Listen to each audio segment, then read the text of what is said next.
Rasulullah, yang mengurusi unta Rasulullah, mati dalam keadaan syahwah, mati tidak beriman. Apa yang perlu kita takuti kepada Allah?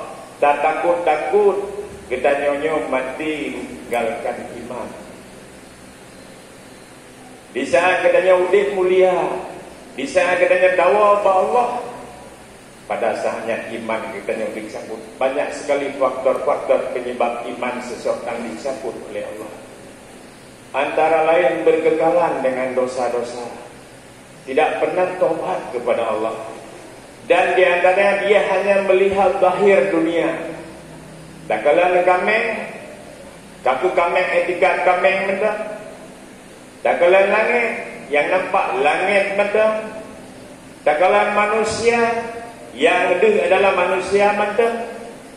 Tak kala bak kaya, yang ada bak kaya mendak. Tidak ada dalam hatinya itu ciptaan daripada Allah. Yang urung-urung laganya dikhawatirkan mati meninggalkan iman. Berintikat bahawa saja sebab bisa memberi bekas. Contoh ubat saja yang boleh ubat. Yakin katanya ubat itu boleh.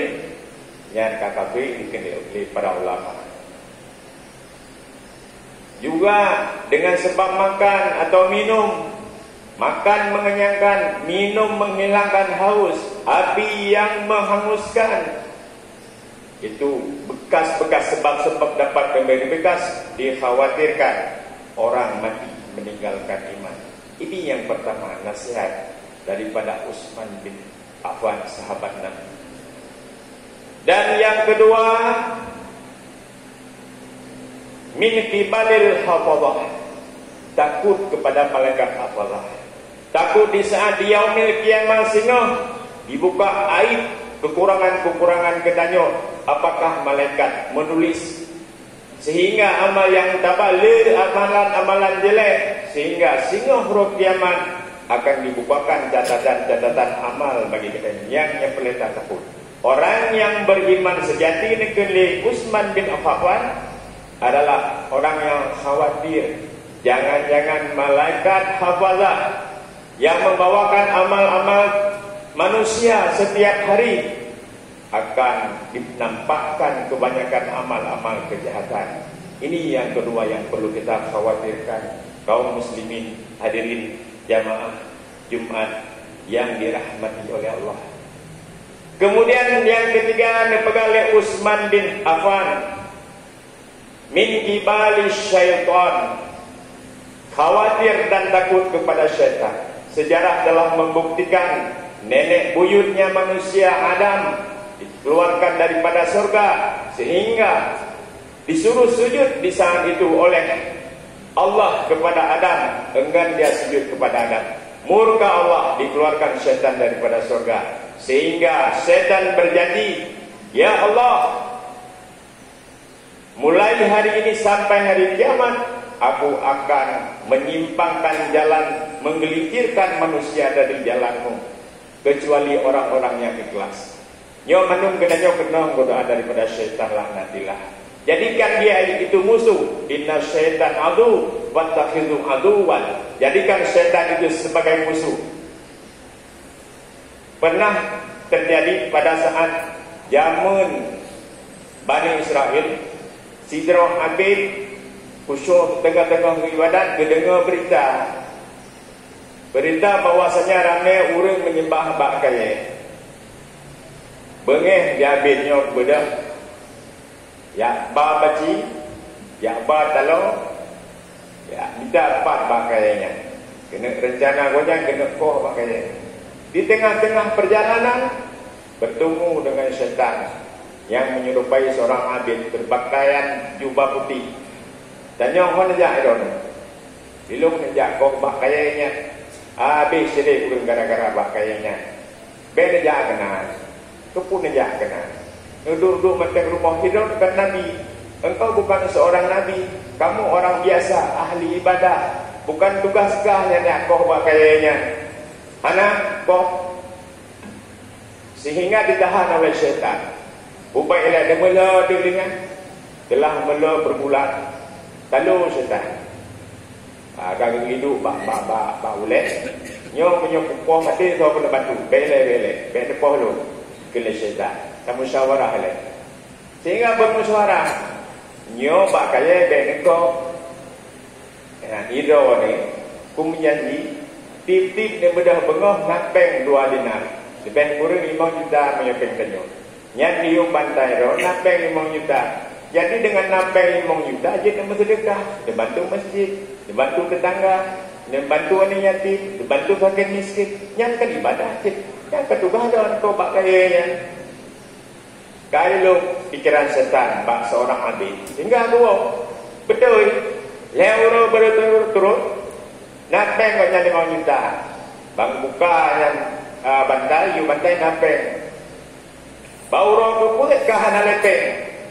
Sehingga malah ada benyo. Nyo pai pengelu. Ya lo.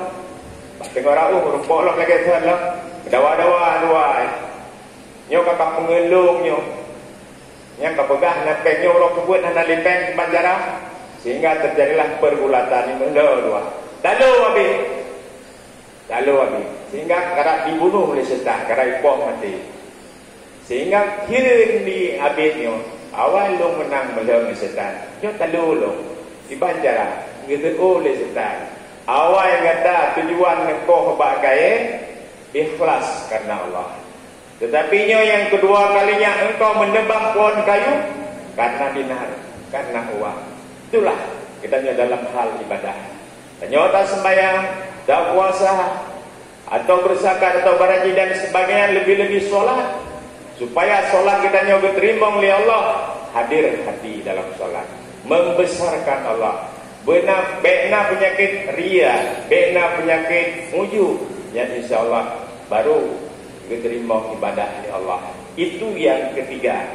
Musuh kita nyoba adalah yang menyebabkan, yang dikhawatirkan oleh orang yang beriman, yang imannya sejati adalah takut kepada syaitan. Jangan-jangan syaitan membatalkan amalan katanya, sehingga katanya menjadi urang yang merugo. Kemudian yang keempat, min kibalil malaikal maut, khawatir katanya terhadap malaikat maut.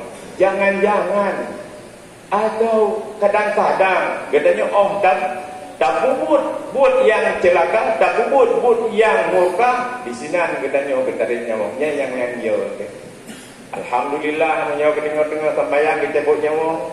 Tanda pertanda ulunnya husnul khatimah. Di saat katanya tak puasa sunat ataupun puasa wajib, di sini katanya ketarik nyawa.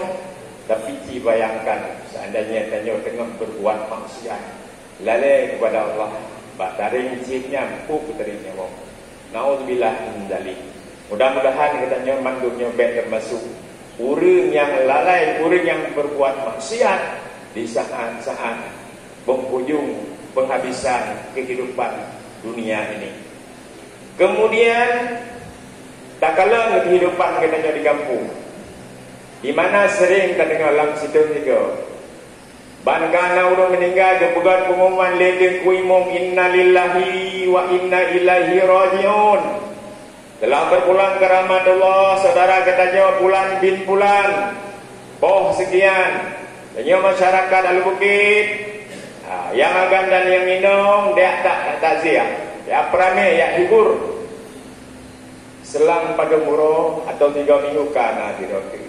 Nya di malaikat maut dengan bewel dengan bom katanya. Bantruang 5 orang ke bio. Bunyi cinta perhati le. Punya pukul lagi lumpah. Menyokot begah kan, tapi kenyataan realita. Apakah kenanya kasihan? Sengsaranya dunia tidak seberapa. Sakit kenanya orang dunia, nah dulu. Nah dokter, nah perawat, nah bidan, dah bawa rumah sakit. Jadi bayang seandainya sakit di saat katanya ulang kubu. Punai aja doktor atau perawat ya tolong katanya. Langkah sedihnya. Jadi belele dan ingat kematian. Karenanya kullu nafsin za'iqatul maut. Setiap yang memiliki nyawa pasti akan mengalami kematian. Jadi belele dan ingat mati. Al-Qais mandana nafsahu wa amila ba'dal maut.